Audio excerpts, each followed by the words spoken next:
Práctica del laboratorio número 3 del curso de Sistemas e Instrumentos de Aeronaves. En este video hablaré acerca de las conclusiones que tuve después de realizar este tercer laboratorio, que consistió básicamente en entender los sensores y métodos de medición de presión.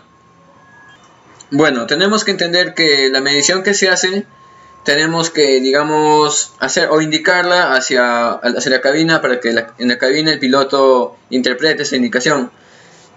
Se da por medio de dos tipos, por medio de una lectura directa y una lectura remota. La directa es cuando el sensor y el indicador están unidos o acoplados, ya sea en una máquina o un equipo o un instrumento. Y la lectura remota es cuando el sensor y la indicación o el indicador están separados, ya sea por metros y metros de cableado eléctrico. Actualmente se utiliza más la lectura remota porque la lectura directa es más usada en aeronaves ligeras o en las aeronaves antiguas, porque si queremos medir o indicar la cantidad de combustible, la cantidad de aceite, la cantidad de fluido hidráulico, la temperatura o la presión de estos fluidos, sería muy complicado utilizando una lectura directa, porque tendríamos que, ya sea que trabajamos actualmente en aeronaves de alto rendimiento, hacer que todas estas indicaciones lleguen hasta la cabina es como si utilizaríamos mecanismos o tuberías que lleguen hasta la cabina, o sea, los tanques de combustible o reservorios de fluido hidráulico. Hacer que lleguen la indicación para hacer una lectura directa sería muy complicado, porque tendríamos que utilizar bastantes tuberías y sería muy peligroso. Además, la cabina tiene que ser lo más compacta posible. Es por eso que se dejó de lado la lectura directa en algunos aspectos, y ahora se utiliza la lectura remota en casi todas las mediciones que se hacen. Pero ¿cómo se hace una lectura remota? Es por eso que se recurrió a sistemas de transmisiones eléctricas, o sea, transmisión de información por medio de señales eléctricas. Ahora explicaré sus dos tipos. Este sistema de transmisión eléctrica se llama, ya sea en aviación, lo conocemos como los sistemas síncronos de transmisión remota. Aquí vemos un ejemplo. Este sistema de transmisión se divide en dos: en un sistema síncrono de transmisión remota con corriente alterna, que el más conocido es el sistema de transmisión remota de corriente continua. La más utilizada es el de SIN básico, y en cambio un sistema síncrono que utilice corriente alterna, lo que más utilizamos son los síncronos de torsión. Ahora voy a explicar acerca del funcionamiento básico de cada sistema, del DC y la C. Nosotros analizamos o entendimos que el DSIN básico está compuesto por un transmisor, por un indicador en donde encontramos la aguja y por los cables de conexión. También entendimos que el transmisor, si medimos la cantidad de combustible, está ubicado cerca al tanque de combustible. En cambio, el indicador está ubicado ya en la cabina, y los cables de conexión son los metros y metros de distancia de un punto a otro. Nosotros entendimos que el transmisor está compuesto por una resistencia circular llamada resistencia tiroidal, y también está compuesto por un brazo. Se podría decir que el brazo está conectado al eje, donde una especie de mecanismos o los que se encargan de hacer la medición están conectados directamente a un eje, y este eje está conectado directamente al brazo, y así que hará que el movimiento o que el brazo empiece a girar, ya dependiendo de la medición que hagan estos tipos de mecanismos o acoplamientos que se llega hasta el eje del brazo. En ambos extremos del brazo está compuesto por cepillos, y siempre están tocando los lados opuestos de la resistencia circular tiroidal. Nosotros alimentamos a nuestro sistema por medio del brazo, o sea, alimentamos al brazo con 28 voltios de corriente continua. Y así que, como el brazo tiene dos extremos, por un lado ingresa el voltaje y por otro sale. Esta resistencia circular está, dividido en tres puntos, que están separados 120 grados cada una. Primero tenemos que entender el funcionamiento del brazo, o sea, el brazo hace ingresar corriente positiva por un punto positivo o un negativo, como sabemos, a los tres puntos que están separados 120 grados. O sea, de punto de A a B, de B a C y de A a C, es como si se dividiera en tres resistencias. Y cuando ingresamos por dos puntos, estas tres resistencias van a variar. Algunas van a aumentar, algunas van a disminuir. Y como sabemos, tenemos resistencia, tenemos voltaje, vamos a originar una corriente. y si tenemos corriente vamos a generar un campo magnético. Una vez que generamos esta corriente en el transmisor, esta corriente la llevaremos hasta el indicador. La corriente llegará por medio de los cables de conexión hacia cada punto. Estos son los electroimanes, y el rotor del indicador es un imán permanente. También se podría decir que la corriente llega al electroimán y este hace que se excite y genere el campo magnético.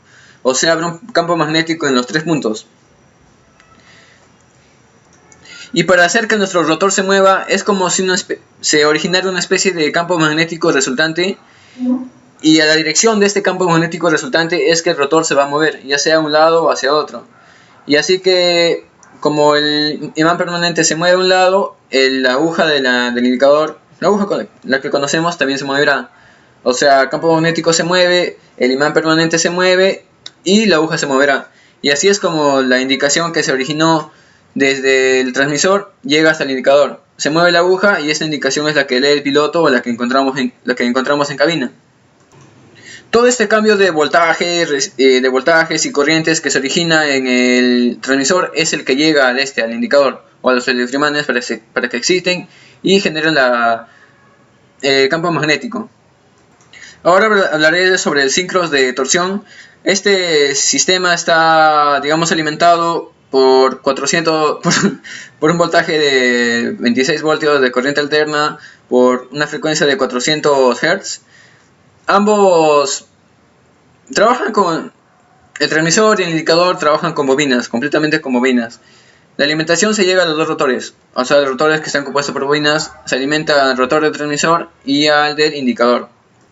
El transmisor y el indicador los rotores están conectados, tienen una conexión en delta, y cada lado de este punto a este punto está en paralelo con este punto y este punto. Este otro punto está con este otro punto y este punto con el otro punto. O sea, todas las conexiones del estator que están en delta están conectados en paralelo. Cuando hagamos llegar el voltaje hacia la bobina del rotor, y este también tendrá un movimiento porque el rotor está conectado a los mecanismos o a todos los acoplamientos que hace en la medición. Y esa medición hace que haga un movimiento al rotor, ya sea un movimiento manual o mecánico, y empezará a moverse, más la alimentación que se le da, empezará a generar una especie de voltaje, un campo magnético, y más el movimiento generará una especie de magnetización hacia el rotor, hacia los estatores. Y toda esta corriente irá conectada, o sea, todo lo que pase en este lado, en el transmisor, sincronizadamente pasará en el indicador. Habrá una sincronización de magnetismo. O sea, todo de lo que pasa en los estatores llegarán completamente a los estatores del indicador también. Y estos harán que el rotor empiece a moverse. Una especie de magnetismo generará en el rotor y el rotor empezará a moverse también. Y ya sea por una resultante de magnetismos, el rotor empezará a moverse. Y también, como tiene la alimentación, empezará a moverse y empezará también a mover el indicador. Este síncrono de torsión trabaja completamente con bobinas nada más. En un sistema de DSIN básico también se puede agregar un circuito de interruptor de bloqueo llamado el lock switch, que es un sistema sincronizado básico o sea, el DSIN se transforma en un sistema sincronizado básico para transmitir valores fijos para funciones fijas. Eso básicamente se hace para indicar la posición de los flaps, básicamente. También trabajamos en el laboratorio sobre un sistema de torsión básico, un sistema de sincronizado básico que se alimenta con 28 voltios de corriente alterna. Aquí tenemos al transmisor y acá al indicador. Y el trabajo fue, mover la perilla manualmente y que el indicador se mueva. Esa es la cantidad de combustible. Aquí tenemos el manual o switching, donde nos indica todo, su alimentación y las conexiones que tenemos que hacer. A la conclusión que llegué es que el indicador y el transmisor tienen unas conexiones y cada conexión tiene una letra y cada letra se representa si es X, Y, Z, o sea, en qué parte de las conexiones, ya sea en delta o trifásico, tiene que ir. O sea, el X con X va, el Y con Y y el Z con Z. Y aquí vemos todas las conexiones. Tenemos que ser muy cuidadosos en hacer las indicaciones para que el indicador o el trabajo que hacemos o llevar la información que hace desde, digamos, una misión desde el tanque de combustible, sea la información exacta que llegue hasta la cabina. Es por eso que debemos seguir exactamente lo que nos dice el Wiring.